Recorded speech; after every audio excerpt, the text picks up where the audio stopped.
Ratan Tata, chairman of Tata groups. Ratan Naval Tata का जन्म 28 दिसंबर 1937 को मुंबई में हुआ। 10 साल की उम्र में इनके माता पिता का डिवोर्स हो गया, इसीलिए रतन टाटा को इनके ग्रैंडमदर ने संभाला। 1959 में बैचलर ऑफ आर्किटेक्चर की डिग्री न्यूयॉर्क, अमेरिका से हासिल की। 1961 से वो अपनी फैमिली बिजनेस टाटा स्टील से अपने करियर की शुरुआत की और 1970 तक टाटा ग्रुप्स में काम किया।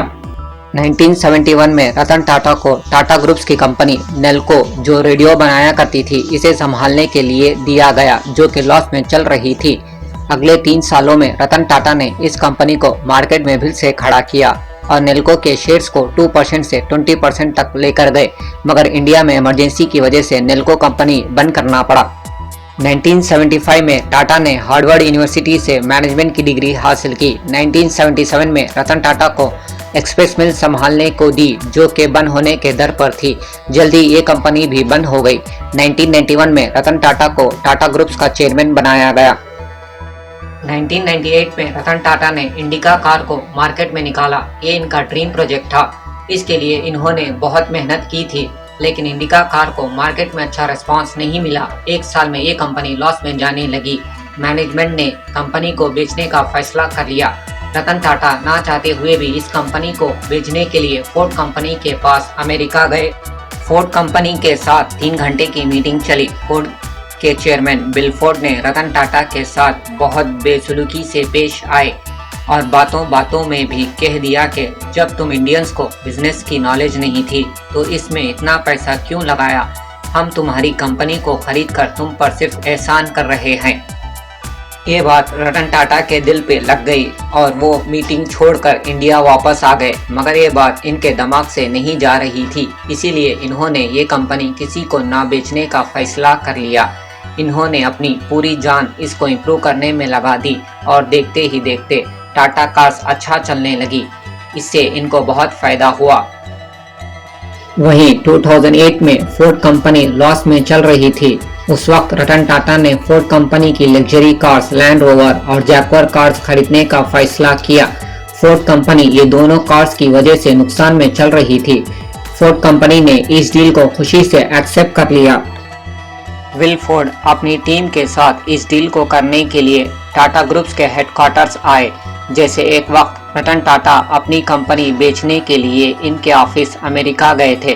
फाइनली टाटा ग्रुप ने ये कार्स खरीद ली। इस बार बिल फोर्ड ने वही बात कही जो मीटिंग में रतन टाटा से कही थी, बस इस बार बात पॉजिटिव थी। बिल फोर्ड ने कहा, आप हमारी कंपनी खरीद कर हम पर एहसान कर रहे हैं, थैंक यू। विल फोर्ड अपनी टीम के साथ इस डील को करने के लिए टाटा ग्रुप्स के हेडक्वार्टर्स आए।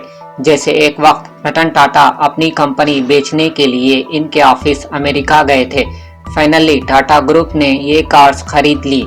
इस बार बिल फोर्ड ने वही बात कही जो मीटिंग में रतन टाटा से कही थी, बस इस बार बात पॉजिटिव थी। बिल फोर्ड ने कहा, आप हमारी कंपनी खरीद कर हम पर एहसान कर रहे हैं, थैंक यू। आज जैगुआर और लैंड रोवर टाटा ग्रुप्स का हिस्सा हैं और अच्छे प्रॉफिट्स के साथ चल रही हैं। रतन टाटा अगर चाहते तो विल फोर्ड को करारा जवाब दे सकते थे, लेकिन रतन टाटा अपनी कामयाबी के नशे में नहीं थे। यही वो बात है जो एक कामयाब और अच्छे इंसान के बीच का फर्क बताती है। जब कोई बेइज्जत होता है तो इसका अंजाम गुस्सा बदला होता है, मगर अच्छे इंसान अपनी बेइज्जती को अपनी कामयाबी बनाने के लिए करता है। टाटा ग्रुप्स की और बहुत सी कंपनीज हैं, जैसे TCS, Tata steel, Tata motors, tea brands etcetera. Ratan Tata अपनी इनकम का 60% पैसा चैरिटी में देते हैं। वो एक सक्सेसफुल बिजनेसमैन होने के साथ एक अच्छे इंसान भी हैं। आज रतन टाटा इंडिया के एक सक्सेसफुल रेप्यूटेड बिजनेसमैन हैं।